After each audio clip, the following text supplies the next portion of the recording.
Lovely. So welcome everyone to today's talk through the Wisbech Heritage Talk programme.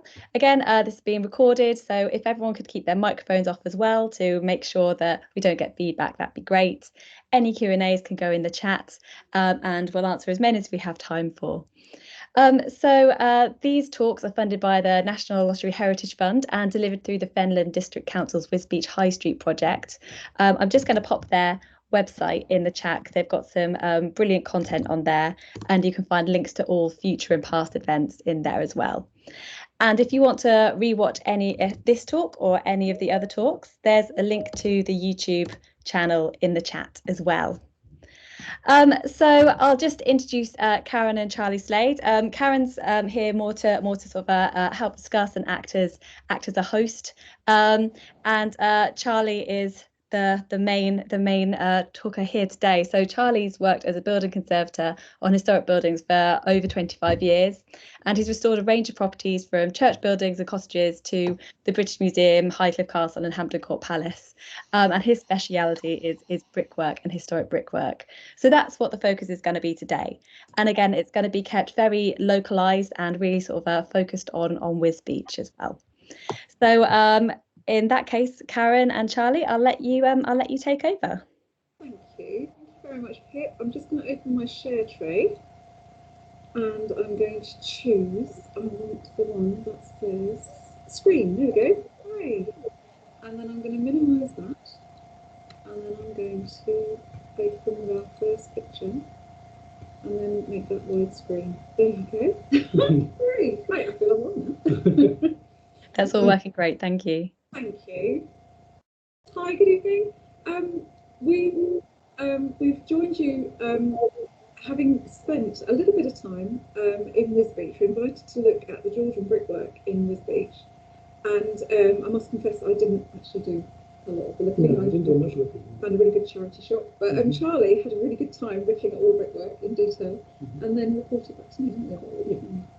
So this is a view I didn't actually get to see. This is beautiful, Charlie. Whereabouts is this? This is the street scene along the North Brink in Wisbech. A very sort of genteel Georgian streetscape with sort of the classic Georgian architecture on most of the buildings in this picture. So they're the sort of classic square.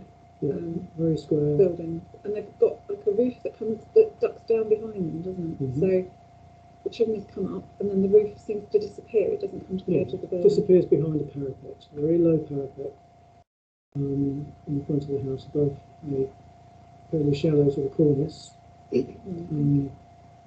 So that's what you see when you look across a vista. But when you're on the actual road itself, this is a typical street scene. It doesn't. This is Wisbech, but it could be almost any town in any part of the country. We've got beautiful, clean brickwork.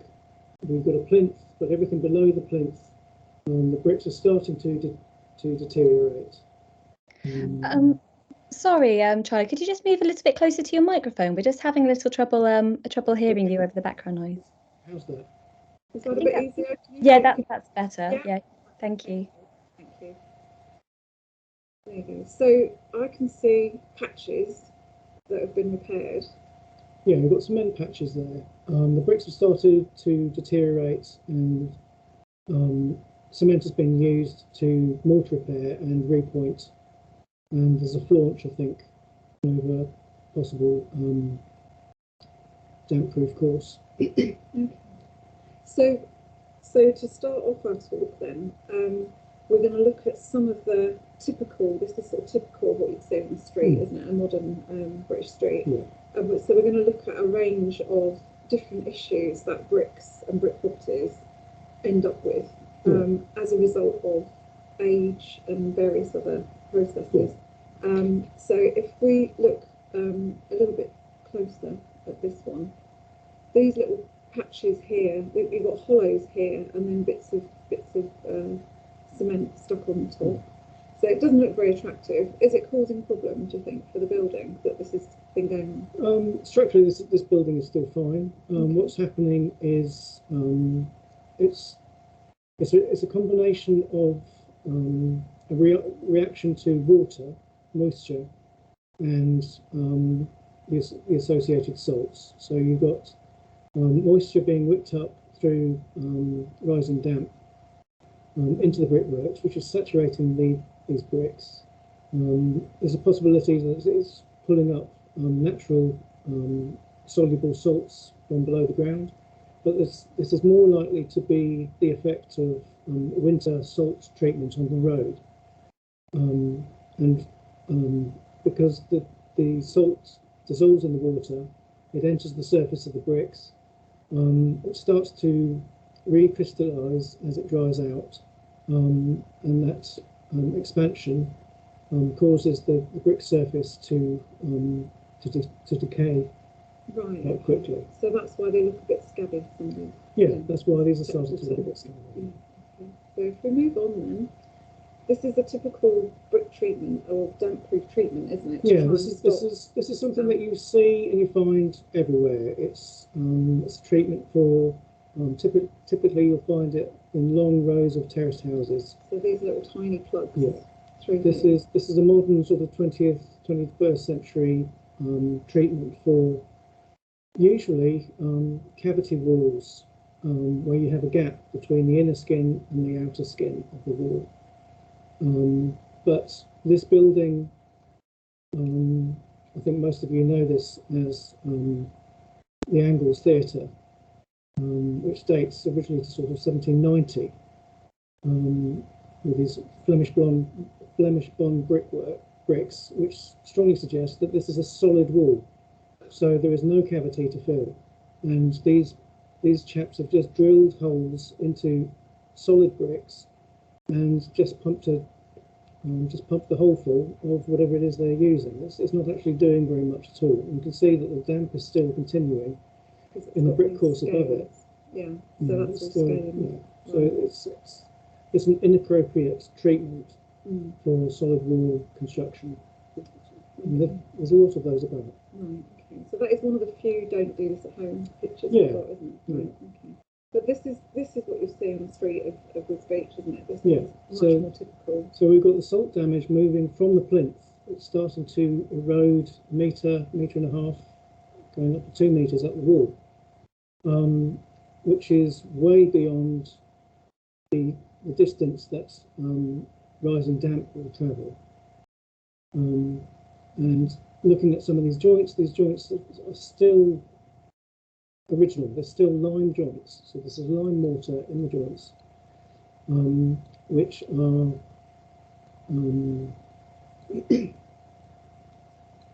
are not able to stop the decay of the bricks. Let's go back to the. So there's more to this than just rising damp, and you just have to keep looking up the wall to find the source of this particular problem. Okay, so as a conservator, your first job when you look at a problem like that is to step back, isn't it? And yeah.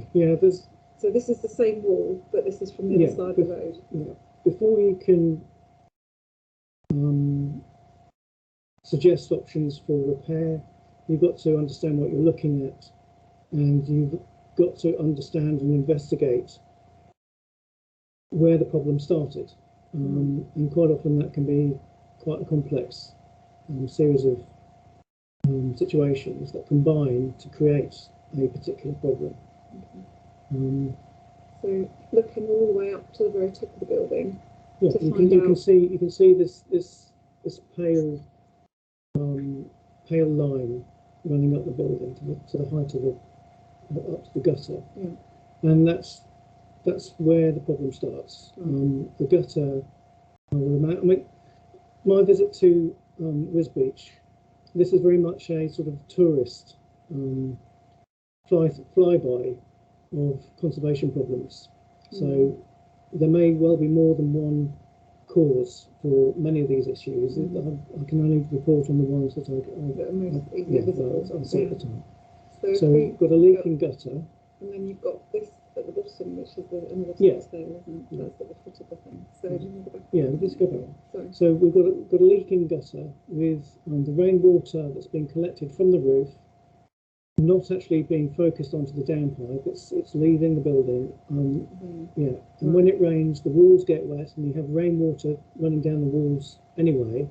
But in addition to that, you've got the weight of the rainwater from the roof coming down that wall at the same time. So you've got more rain than you would normally have if the guttering was working properly. Bricks, these handmade bricks are very porous. They're fired to a much lower temperature, so that it's still very soft. Yeah. But when you've got water running down a wall, saturating the surface, because those pores in the brick are already full of air, you don't get a full penetration through the brick of the rainwater. So the water is only penetrating the surface of the brick to about 6 mil. And then the back pressure, the air pressure inside the brick prevents any further penetration. The lime mortar between the bricks is very much more porous than the bricks themselves. So this is where water focuses on when it evaporates. When the wall dries out, it's the jointing between the bricks that is allowing the moisture to evaporate freely from the wall. So the wall starts to dry out. So that the moisture on the surface of the bricks is always looking for the easy way out. So it will always be attracted towards the joints.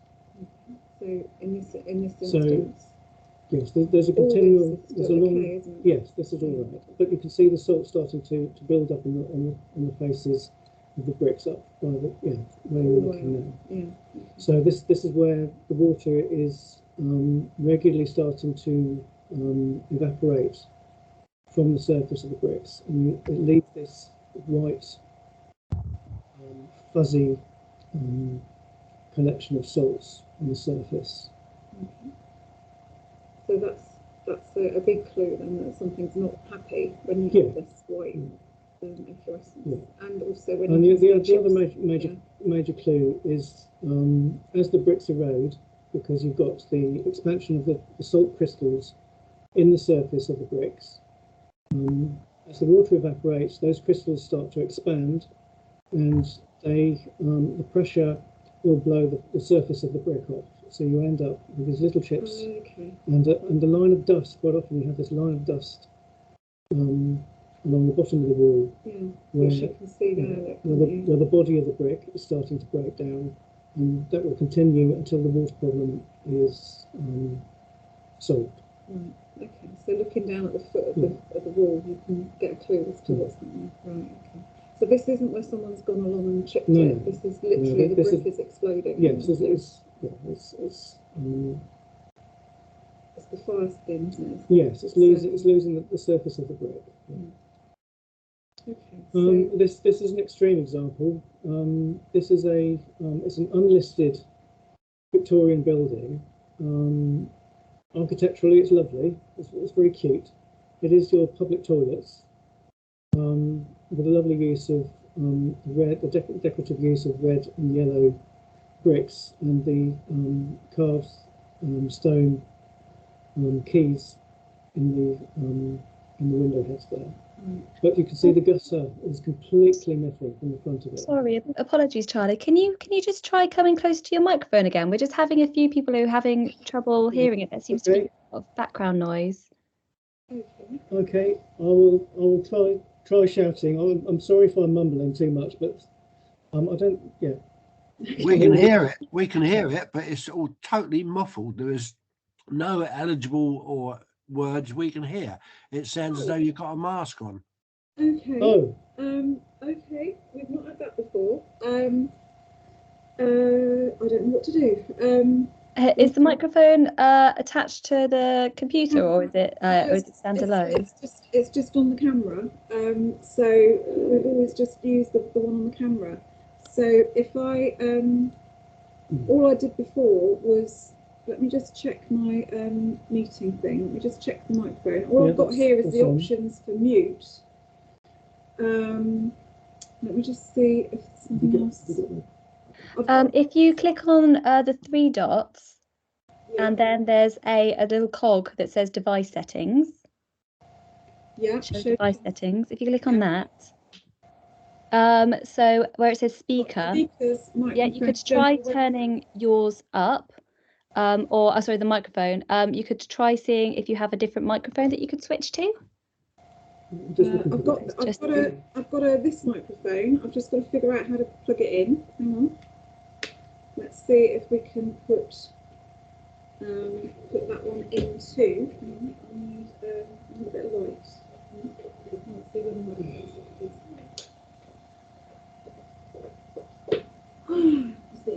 excuse me. That's nice.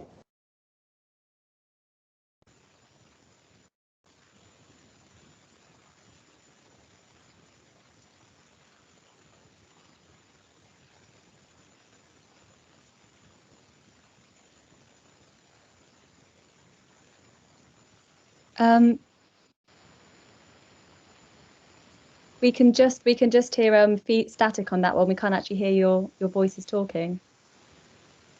So I think the other microphone was actually better. Right, back to the general webcam mic. Is that any better? It is as it was before, but I've got captions on. I'm just trying to find the captions for others, but that was better than the other microphone. So I think perhaps if you turn the microphone up as much as possible. Another microphone, but that's it. That is it, I'm afraid. I don't think it's anything here. Sorry, let me just see. Yeah, it just says Microsoft Teams is using your microphone. Allow access to the microphone for this device is on. Allow apps on. Desktop apps, that's it. And it doesn't say, yeah, that's it. It doesn't say, there's nothing there to, it just says, yeah, Microsoft Teams is using your microphone. So microphone access is on. So that's it, I think. I'm sorry. That's fine. If you just sit as close to the microphone as possible, then or as close to the camera as possible, then hopefully we can hear you a little better. And mute all of us. And mute all. Yes. Yeah. Mute everyone. Yeah. Okay. So I'll get rid of Everyone that. else should be muted. I don't think anyone is on mute. Mute everybody. Yeah, they're going to mute everybody. So I'm going to minimise that again. Okay. And minimise that and go like that. Okay. There we go. Okay. Okay. So let me. Well, no, I'm just going to try and put it a bit closer to you. That's all. Okay. Is that all right? All right. No, I'll put it back there and you just to lean. Okay. Yeah. All right. Go on. How's that? I hope this is better now, or at least you can all hear me. I think that's a little better. Yeah. Thank you. Okay. Much better. Thank Much you. better. Thank you. Thank you. You're good. So I'm afraid we're back to your toilets. The gutter has completely failed at the front there, so there is nothing catching the rainwater running off the roof. Yeah, so it's running down the front face, it's staining the red brickwork at the top, and it's being caught on the windowsills at the bottom, the stone windowsills, the limestone windowsills, and you can see all the moss growing at the bottom there on the footway. So this is a very graphic example of a catastrophic failure of the rainwater system, which is crucial to the survival and the longevity of all these buildings. Unfortunately, they're very difficult to reach, to maintain, which is why a lot of the problems that we found have occurred in the first place, because the maintenance has become very sporadic rather than regular. So we'll just whiz through some of the rainwater hoppers that we found. So yes, we've got a collection of rainwater hoppers to show you. And downpipe. In various parts of the town. You can see the rainwater downpipe here. The pointing behind it has been repaired, possibly with a hydraulic line. You can see that the salt shading on either side of it, so you have these sort of tide marks running up the wall, this bloom running up the wall, where the water has saturated the bricks. It's migrated away from the downpipe to a place where it's able to evaporate from the surface, leaving the salts behind. And as you can see, the salts are on the surface of the bricks in these locations.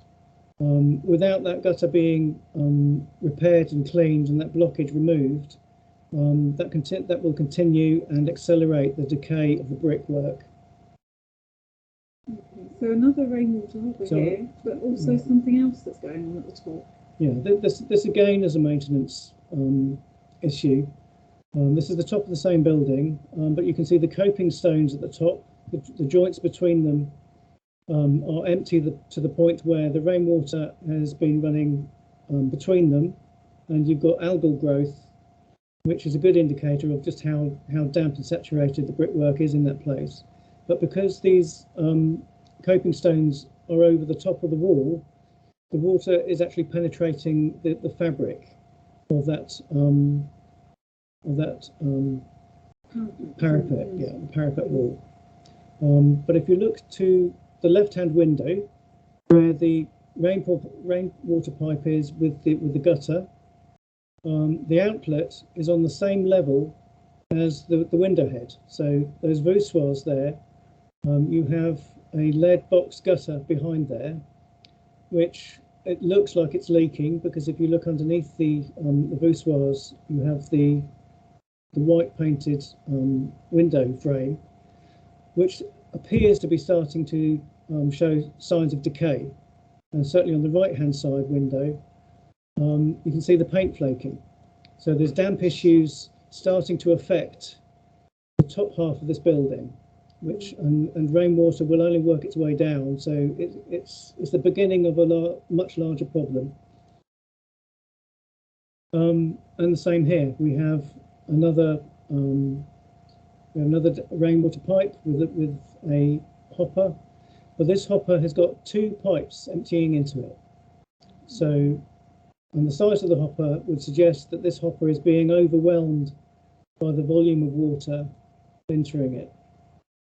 So it's effectively, you've got two buildings emptying, releasing the roof quantity of rainwater down that single pipe, and it's failing, causing this expansion of damp with this evaporation zone, with the salts forming in this vertical horizon around it. And here's a very good example of a blocked gutter. And this is surprisingly common, and it's so easy to fix once you can reach it. It's so easy to keep these clear. And in the past, building maintenance would have been a very regular thing. It would have been one of the things that you did, almost on an annual basis. We have another situation here where you have a multiple collection of rainwater hoppers, collecting the discharge from at least two buildings and possibly three buildings. And you can see from the state of the middle hopper that the whole situation is overwhelming this water management, and this downpipe isn't able to cope with the volume of water that's entering it. As we move down the wall, you can see that it has eroded the joints. It's cleaned all the lime out of these return joints down the wall, so that's all dissolved. A combination of the evaporation zone and the winds swirling in the streets has caused this efflorescence on this corner. The rainwater has, within it, you have pollutants. You have the pollutants from the past. You had the fumes from house fires, which in places like London you would have had serious problems climatically with smog. So the pollution levels can be quite high in urban situations, and the rainwater has sulfur dioxide easily dissolved within the moisture.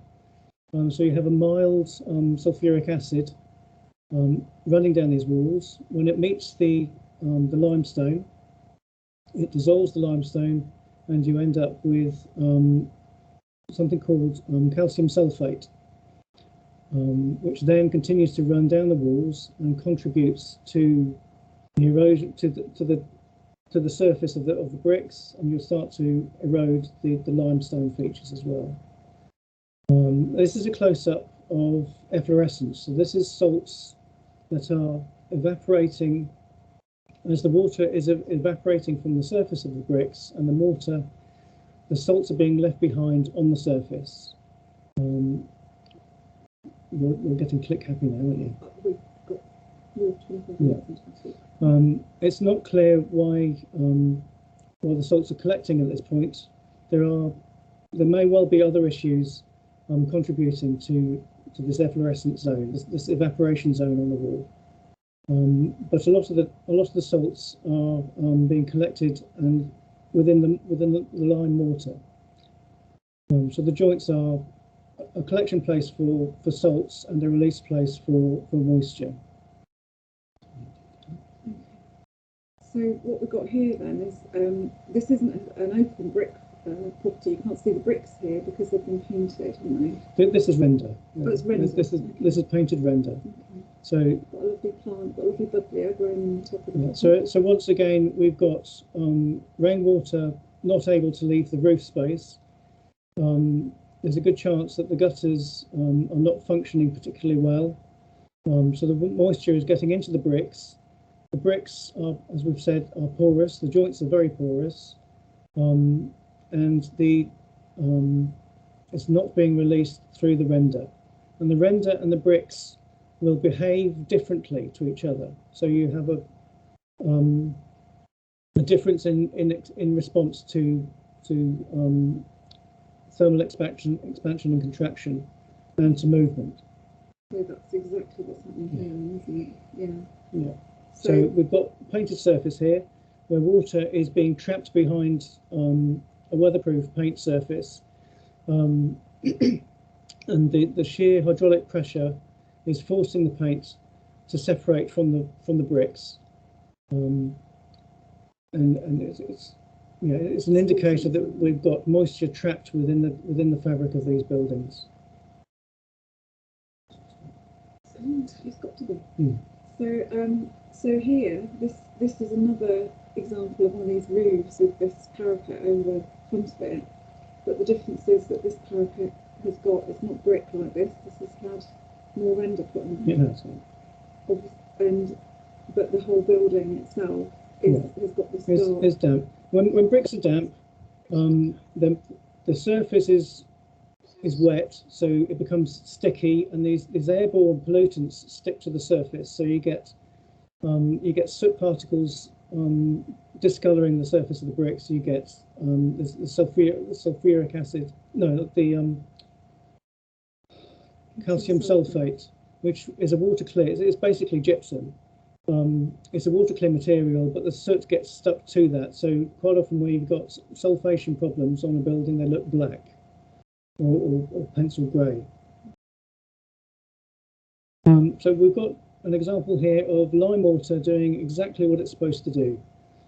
So all the bricks, these are still Georgian brickwork. So this is late 1700s brickwork with the original pointing, and the bricks below the window have dissolved because calcium dissolves in moisture, it dissolves in water, and over time the mortars have become sacrificial to the brickwork. So the bricks themselves are still perfect, but it means that every now and then, every 20, 30 years, you'll have to come back and replace the lime mortar between them. And they will continue to keep functioning. And this wall has been doing its job for the past 200 years without any trouble at all. So you have an opportunity here to continue that process by reintroducing lime into these joints. But common practice, unfortunately, is to introduce cement into these mortar lines, which then traps the moisture and begins the whole process of decay. Because cement is harder, isn't it, than lime? It's Lime is soft. It's harder and more brittle. So where lime mortar will flex with the building as it shifts seasonally, as the building reacts to its environment, it moves. Lime is able to accommodate that. Cement is hard and brittle and doesn't, and will as soon as that fractures, it gets more. You're allowed moisture in behind it, and it can't escape through the front. So you have a build-up, an increase in the moisture within the fabric. So again, it's 200-year-old bricks with the lime mortar doing their job.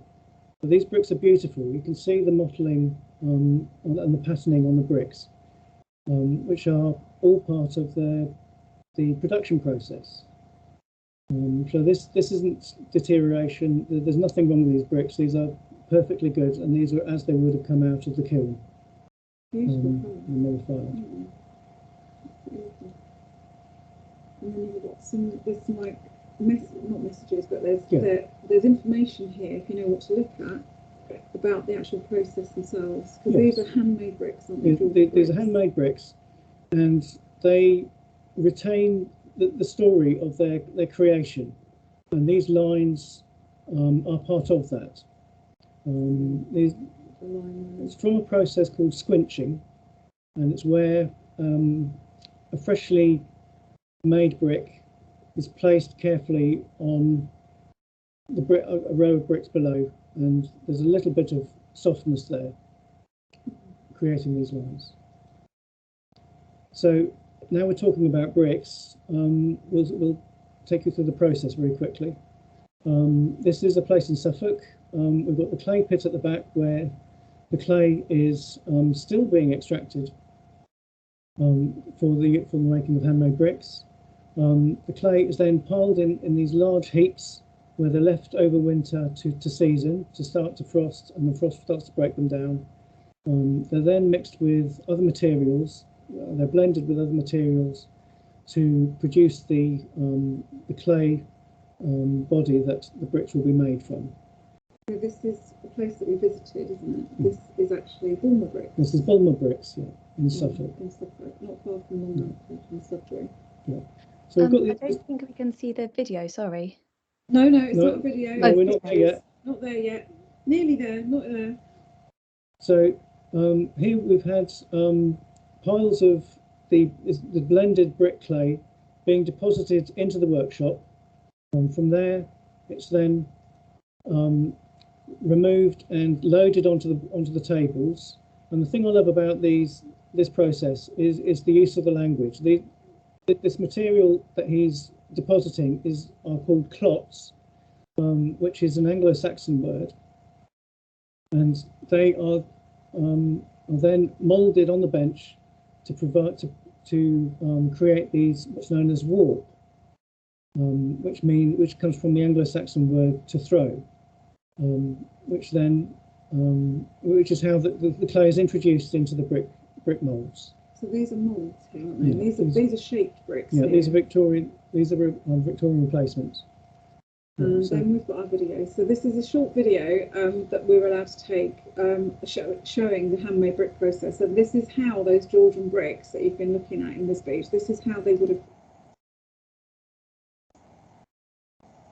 There you go. So we did this as a hobby, we were asked to do it to demonstrate medieval brick making. So we went to visit Peter at Bulmer Bricks, and we had a full day there looking around.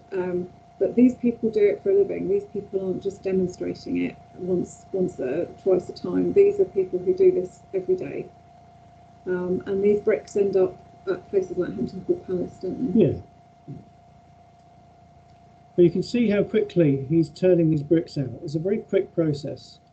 So the workers were able to produce thousands of bricks, and brickmakers were paid by the thousand. It picks up a backboard. doesn't it? And these don't have frogs in them, do they? No. These aren't Well, frog bricks. these ones do. Oh, they do. The frog is made by the stock which he has fixed on the bench, and you can see he places the mould over the top of it. The shape of the stock forces the clay into the corners as he throws it in. We've sanded it for release. He's placed it over the stock, thrown it in, sand over the top, struck it off, and he starts to prepare the next mould, the next warp from his used clay. The made bricks are then turned out under hacks. These long lines of bricks. They were originally in the Georgian period. These were laid on the ground and then stacked carefully. And day by day, as the bricks dry, the next row of fresh bricks are placed on top of it.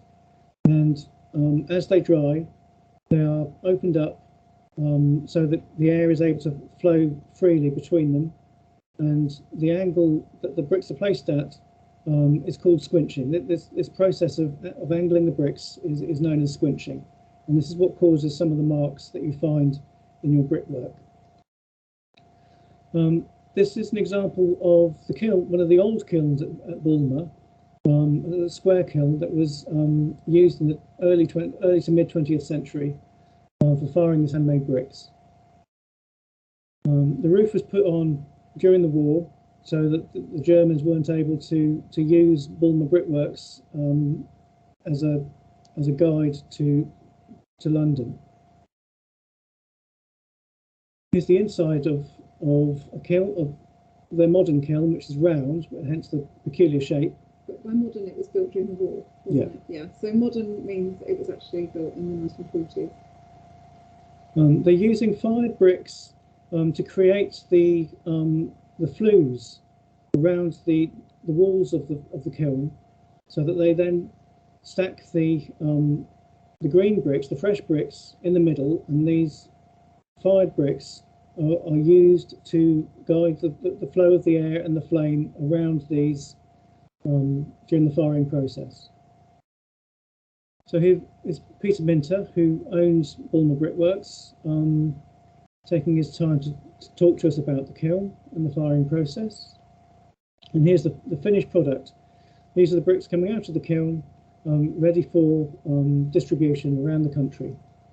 When we talk about handmade bricks as being porous, I've given you an example of just what that actually means. So you can see the multitude of pores within the bricks. You can see that the large bits of aggregate. Some of this may be fuel, certainly where bricks are fired with coal. The coal was actually introduced into the fabric of the body to help even out the firing throughout the brick. But you can see these large porous cavities that run through these bricks. Here's a lovely wall. This again is a Georgian building. The builder has made an attempt to use bricks of the right size, the right shape, and he's not done too badly at colour matching these bricks. Unfortunately, he's done it with cement. He has tried to copy the original Georgian pointing finish, but it's unfortunately completely the wrong material. Rather than allowing moisture to evaporate freely from the brickwork, it's actually trapping moisture in it. So the moisture in the wall has no choice but to actually lead through the surface of the bricks, leaving these salt patches behind it, which will accelerate the deterioration of these new bricks. The ones at the side. The ones at the side, the Georgian ones with their original line pointing, are still absolutely fine. Nothing wrong with them at all. So this isn't where it was damaged and it's been replaced, is it? We think this is an old doorway that's been bricked up. Yeah, we don't know the doorway. history of these buildings, so we can only say what we observe. This is the other face. This is the street face of the same building, with the Georgian frontage still pretty much in place, apart from the plastic windows. But you can see they've got 2, 4, 6, 7 windows and a door, but there's only 3 windows on this face that are actually functioning. These 4 are blind. These have been pebble dashed, so they're rendered. Wisbech has got an awful lot of buildings with this particular feature. In some cases they're painted white, in some cases they're painted black, and in some cases you even have the windows painted in to where they should be. And this is in response to the glass tax, the window tax that was introduced in the late 1600s and wasn't repealed until 1850. And the problem with this is that it changed the environment within the building. So you have quite often a family living in each room with anywhere up to sort of 10 children. But a lot of these rooms don't have any daylight, and this was causing a lot of problems. And in the Victorian period, there was a lot of complaint about this. It was regarded as a daylight tax, but it was affecting people's health. So they were living in damp rooms with no natural light and with no natural ventilation. And unfortunately, there were several episodes of typhoid and cholera in Wisbech before it was repealed in 1851. So we like this. This is lovely, isn't it? This is something that I'd never come across before I met Charlie. I must have seen it, but not realised what it was. This is original lime painting. Yeah, this is a grey lime, where you have charcoal flecks within the lime mortar, and you have these big lumps of charcoal as well as the brick aggregate and the stone and the sand aggregate. But you have these straight lines scored across the joints. This is something called penny striking, and it was a visual aid to try and straighten up joints. This brickwork was an attempt at high status or higher status workmanship, and providing straight lines fooled the eye into seeing straight bricks, which were quite difficult to achieve with handmade bricks. So these is a collection of the tools that would have been used, and I still do use. I have my modern tools for applying the mortar with my hawk and my finger trowels, which I use for pointing between the joints. It's then ironed in firmly using these jointers, one for the bed joints and one for the perp joints. For penny striking, I have this unique tool, which I think was used originally for this in the Victorian and early Edwardian period. And I've got a brick axe above for working bricks, and I've got 2 Frenchmen, which are bent knives with a tip turned over. We'll be coming back to these later. And the straight edge is my long wooden rule, and I've got 3 little wooden tabs on there to raise it off the brickwork, so any mortar falls away from it cleanly and doesn't get stuck to the bricks. This is our lime kiln. This was built in West Malling chalk quarry back in Kent, back in 2000. It was built, I helped build this for a lime forum event. It took me 6 weeks to build it, but I never saw it ever fired because my son was born the day that it was used. But the lime was loaded in at the top.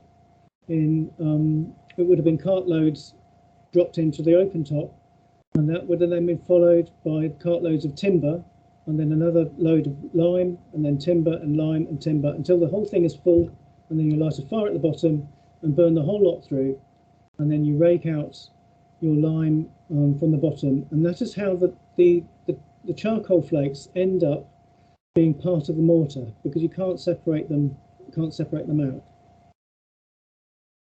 I have a mix of sands here, just to show that it is possible to very closely match historic mortars for both texture and colour, simply by shopping around and blending different materials to achieve a good match for your historic mortars. So what's this big pile of graphs back here? This is a pile of sieves which I use for very sort of quick analysing of mortars. So I know the rough proportions of the sands to the lime, because you're able to separate using an acid. You're able to separate the sands from the lime, and then work out the proportions of the ingredients. So here we've got an example of lime actually slaking. This is how brickworkers would have originally worked in your Georgian and your Victorian streets. So I've got the sand in the bucket. I'm adding what's known as quicklime, calcium oxide, into the bucket. This is mixed as a powder because it's much safer than it used to be, where it's just lumps of stone. This is what would have come fresh from your kiln. So I'm mixing this dry with the sand because I'm going to hot mix this, which makes full advantage of the chemical reaction between the quicklime and water, and it allows a much tighter, much superior bond between your aggregate particles and your binder, so your lime binder. So I'm just starting to mix it together. It took me ages to produce this video because I did try mixing showing the whole mixing process, which took 10 minutes. So I won't be completing it. If it looks half finished, that's because it is. But it was enough to show you how it works and what the effect is.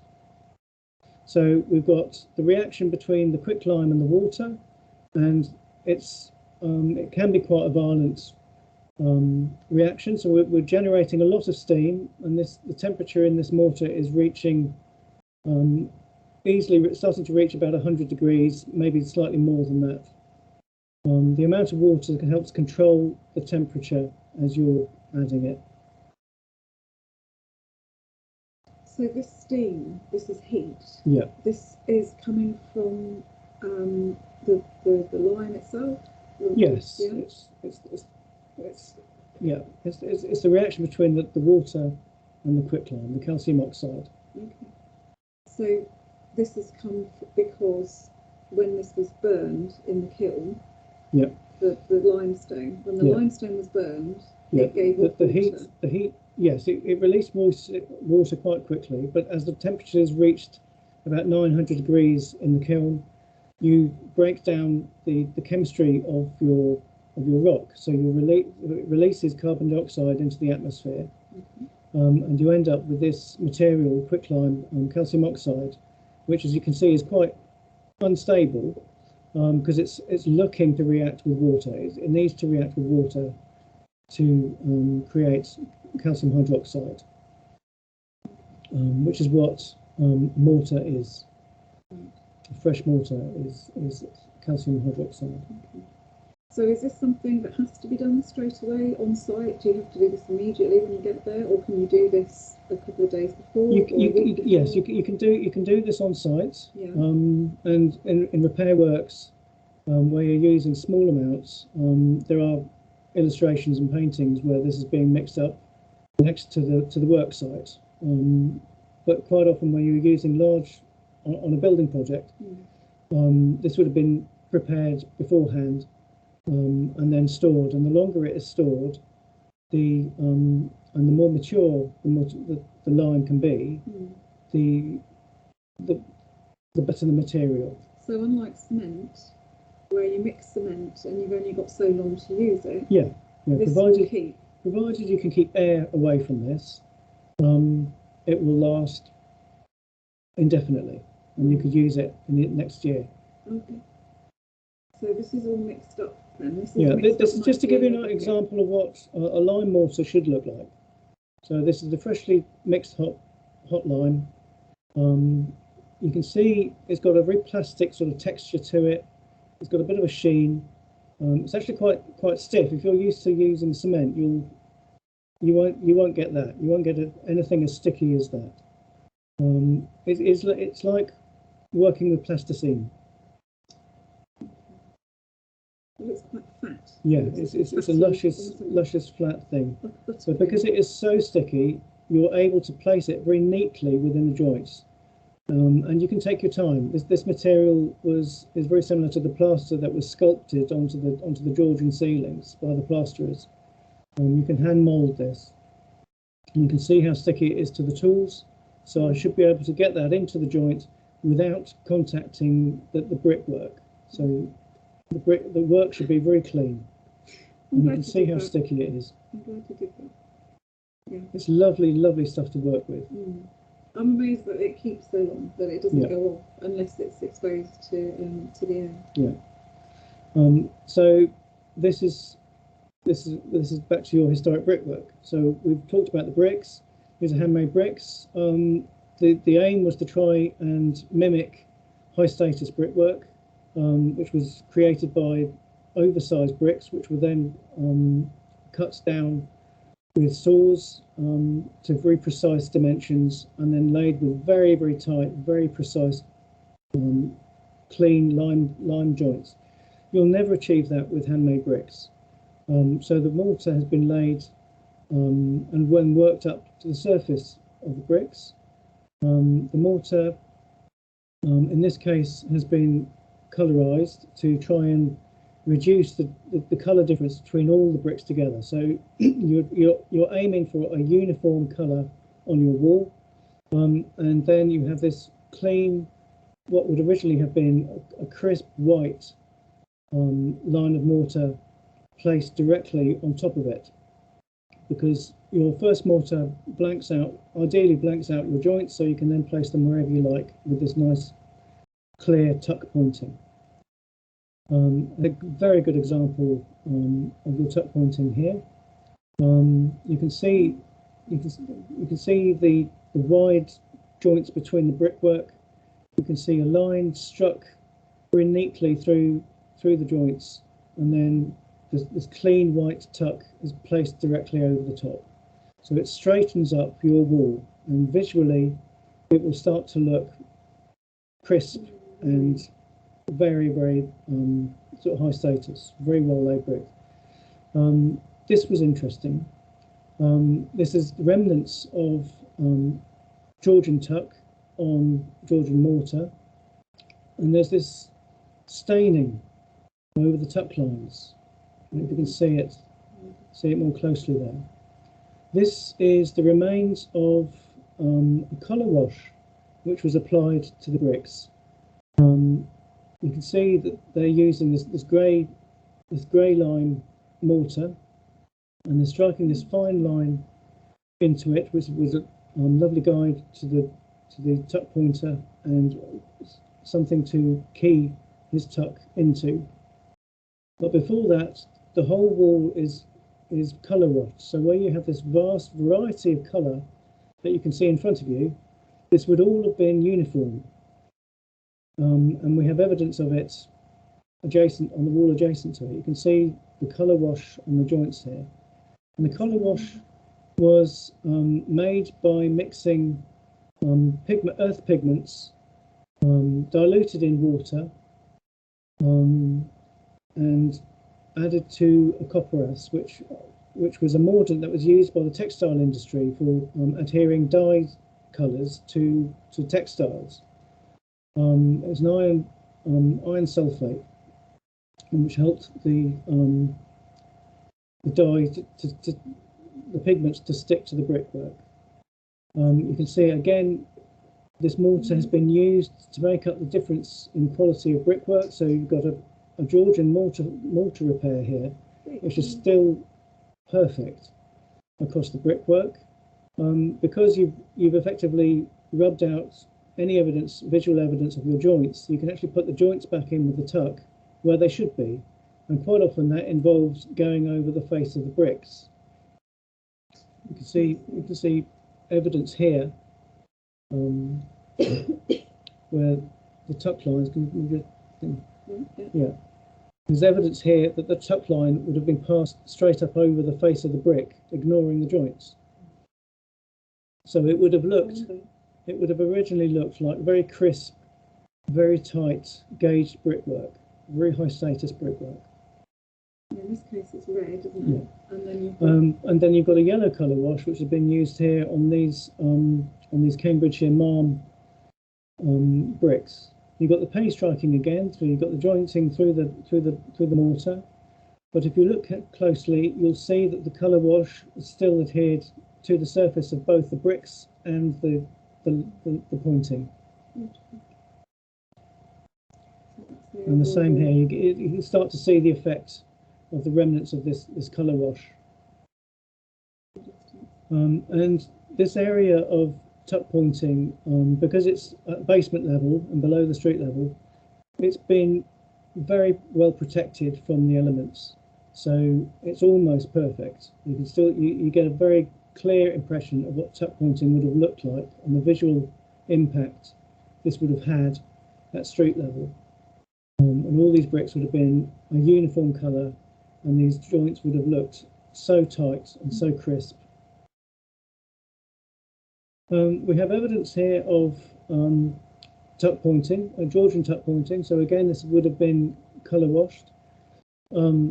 The pollution, the atmospheric pollution from the Victorian and Edwardian and 20th century periods have allowed calcium sulfate to accumulate within the pores of the mortar, and the mortar surface behaves differently to the mortar behind it and to the bricks around it in response to moisture and heat and movement, and causing it to blister and actually separate from the wall. And this, unfortunately, there was very little you could do to this, because the bricks, the mortar behind it, because more water has been able to ingress the joints, has removed the pointing behind it. So you've just got this hollow, blistered skin, which unfortunately would need to be removed. And then you have the interesting conservation dilemmas of what to do next. Because it's been colour washed, you can't really, whatever you do to this area, you can't really do a full tuck pointing, because where would you stop? And quite often this area would be tucked with the same coloured mortar that the backing mortar would have been, so it would have been subtle. But because this may be the only evidence of tuck pointing on this building, there would be an argument for replacing it fully in this location, just to preserve that evidence. And this is a late Victorian building. We're looking at the pilaster. The colours of bricks are much more uniform, because by this period the Victorians are using a different type of kiln. They're using different materials to fire it with, and they're being able to unify the colours that they're getting from the factories, from the productions. If you go back, Sorry. if you go back, it's a good example of cement pointing that isn't actually causing a problem. It's not degrading the bricks. The bricks are better fired, so they're maybe less porous than the handmade bricks would have been.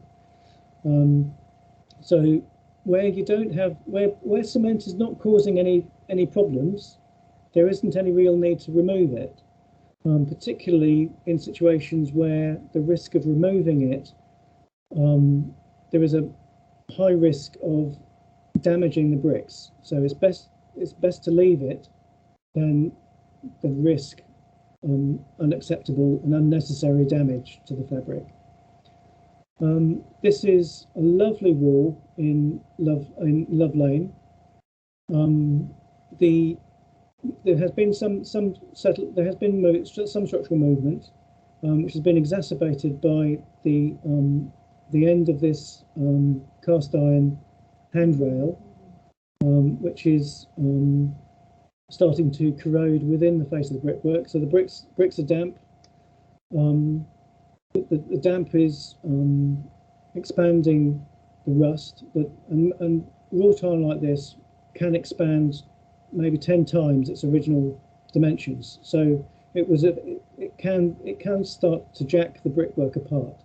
This brickwork has been repaired with cement. There is movement in there. You can see that the cracks are fairly fresh. The colour difference in the cement at the bottom to the cement at the top, you can see that the lower sections are clearly damper. So there's moisture going in, it can't escape. It will be contributing to the deterioration of the bricks in this location.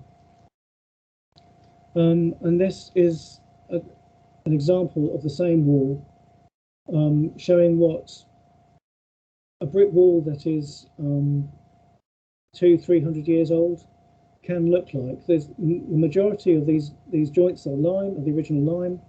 The brick decay is quite shallow, so the lime mortar is still doing its job. You have some washout at the bottom, and you can see a darker line, which would be the evaporation zone. So that's where the water running down the wall, soaked into the brickwork and rising up from the ground, is evaporating. But there's very, very little damage, and the damage that there is very, very slow. Further up the wall, you can see there's open joints where it's been repaired with cement. The lime behind is dissolved because it's trapped moisture in there. The bedding mortar has retreated. The cement has failed and is falling out of the joints quite literally. These open joints have allowed moisture in, and you get plants starting to colonise within this. And this would need to be removed, and as much of the root would need to be extracted as well. So there'd be a little bit of rebuilding needed in this area. But the majority of this wall is still functioning and still doing the job it was intended to do.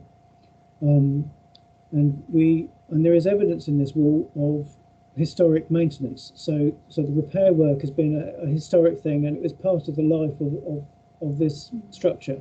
So you've got this grey lime being used to replace these three or four bricks into a late Jacobean wall, which has this yellower, this buff-coloured lime mortar.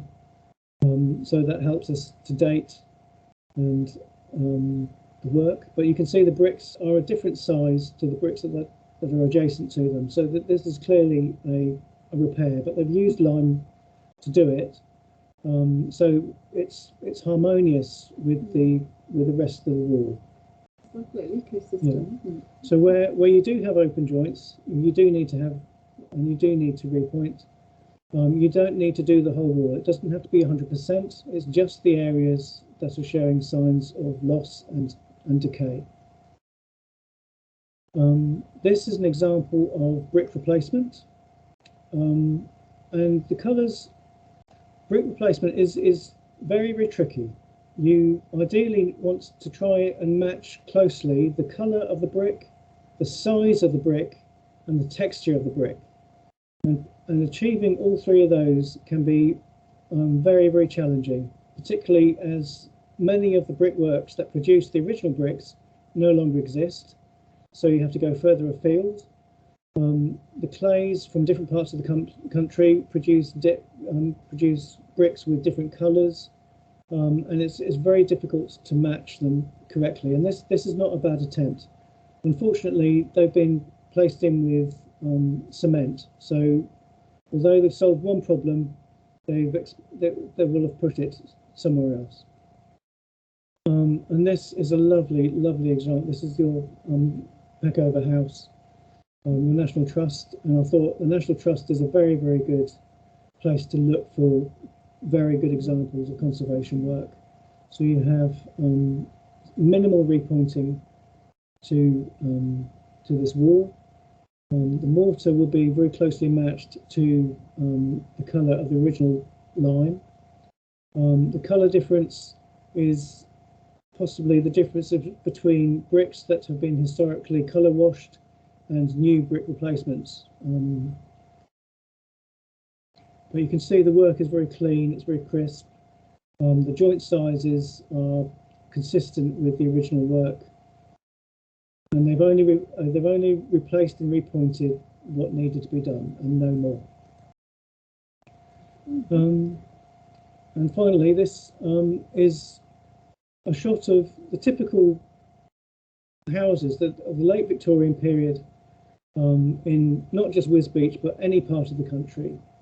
And these buildings, all buildings have survived as long as they have because they've been lived in, they've been used, and over time their use changes. The aspirations of the occupants change, the fashions change, and the aesthetics change.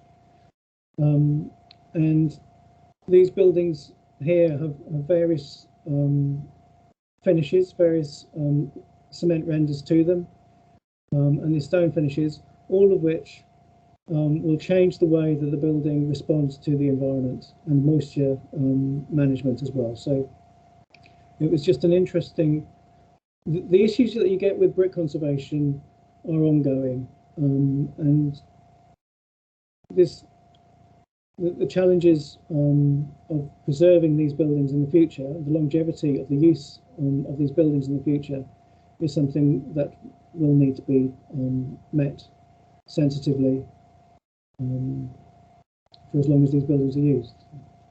Okay, so we've got a short bibliography that we've put together here. There's a free leaflet at the very top from Historic Scotland, and they do a set of an entire set of about 40 leaflets to do with building conservation, and they're available as free downloads, PDFs, and they're always adding to them, updating them. And then there's the Historic England Practical Building Conservation series, which are quite expensive but incredibly involved.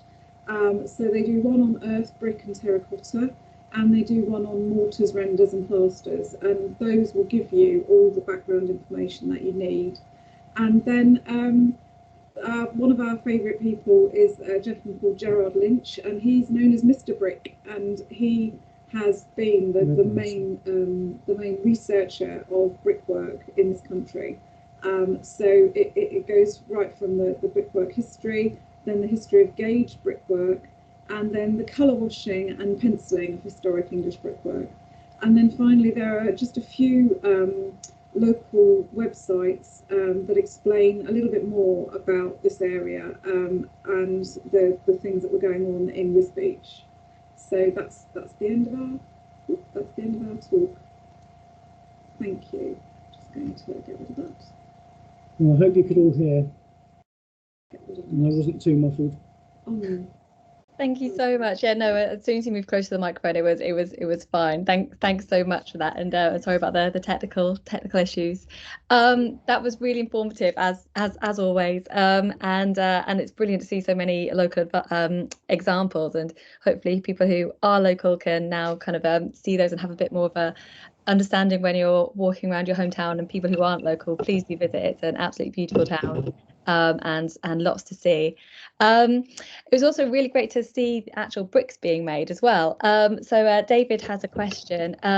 Does the clay for the bricks need much preparation after digging before being put into moulds? Yes, the clays, you're looking for particular qualities to the clay, and quite often local clays don't have all of them, so it's very usual to blend other materials into the clays, and certainly in the Victorian bricks, you're introducing fuel into the fabric of the brick as well, to help give a much more uniform strength to the brick. Because quite often in these handmade bricks, and certainly in the Georgian period, the bricks get hot enough for the exterior to be changed chemically to a ceramic body, but the interior of the brick can only just have been fired, just reached enough temperature to become ceramic. So they wouldn't. In pottery terms, it's known as vitrification. So if you reach a particular sort of maximum heat that you can achieve before your brick starts to melt, and if you refire and refire and refire, they do eventually they develop so much heat work that they can melt. But the other end of that scale is that where they're very barely fired, so they are very, very porous, very friable, very fragile, and that's why they were mixing them in the walls, and Yeah. is to sort of spread the load. So you never sort of start with brick 1, brick 2, brick 3. Yeah. You would always take them Yeah, randomly we from vary the selection. colours within the Yeah. wall. So it helps to blend the colours, and by blending the colours, you're blending the strengths as well of how the bricks are fired, because otherwise you will end up with a weak patch, all the same colour. So that's what you're doing, is you're blending your bricks by picking them through, rather than just taking brick 1 and going your way through. That's why that was done, which actually I've not realised until now. But there you go. That's why it was done, is to help even up that variation in firing temperatures across the clamp. Yeah. That's really fascinating. So it's not just an aesthetic; it's a practical aspect to it as well. Yeah. There's always a reason. It's not just because it looks pretty. There's always a reason. Yeah. That's it. We've got another question from Miles. How do you clean or remove the salts and algae from the brick base? When you've got the efflorescence, the salt crystals on the face of the brick, quite often just a hand brush and the dustpan and brush just lightly remove those salts, because all the time the salts are forming on the surface. They're not doing much damage to the fabric of the bricks. The great problem with salts is when you have salts crystallizing within the fabric of the brick, so within the surface, and quite often you can't see those. Or occasionally you'll notice like a very faint blue haze on the surface of the bricks. Those are the salts that are causing the damage, because they are expanding within the pores of the brick, and they can be difficult to clean. And salt removal from bricks can be difficult because you don't just have one type of salt. You're quite having the salts in combination, causing crystallization in various ways, and you need to be removing as much of those as you can, if you can. Sometimes the use of a clay poultice is being applied to the surface of the bricks, or the surface of the wall. The idea is that as the water evaporates from the poultice, it then draws, it sucks the salts out of the bricks into the clay, which can then be removed and thrown away, reapplied, and over time, and quite often it can be a long time, you will start to reduce the amount of salts. But if you're dealing with something like rising damp, where you're unable to remove the source of that water, you're always going to get salts coming through. And salts are natural products. Soluble salts occur naturally within the bricks anyway.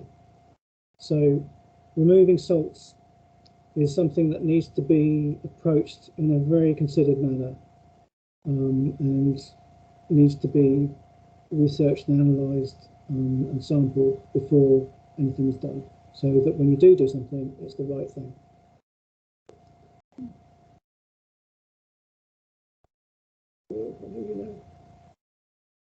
I can't hear you now. Sorry, just while I was muted. You thought I've left. Yeah, thanks. I think we've got time for one more question, because we just overrun a little bit. So the last one is from Richard, who picks up on your point again, Karen, about things having a use and an aesthetics. Was tuck pointing purely aesthetic, or did it have practical purpose? It must have been time consuming and expensive even in the 18th century. It really was. When you're tuck pointing, you are going over the same, every square metre of work, you're going over it 5 times. There's 5 different operations involved in tuck pointing, and it's a deceit. The whole point of it is to try and disguise your handmade bricks and trying to make them look like high status cut gauge brickwork, where all your bricks are the same colour and all the joints are very tight. You'll never achieve that in in handmade bricks. And it's interesting in Wisbech that a lot of your houses they had great aspirations. They were aiming high in terms of status, but they were still having to use the handmade bricks because you were too far away from places like London that had them. So you were having to make do with your handmade bricks, and by tuck pointing them, you were deceiving the eye. You were making poor, low quality brickwork look like really high status. Brilliant. So a bit like how wood graining or marbling would be used, that sort of same idea of taking a less expensive material and making it look expensive. That's it. Because once you've hidden all the joints, you're then free to put the joints where they should be. So you can get away with the lower materials a bit better.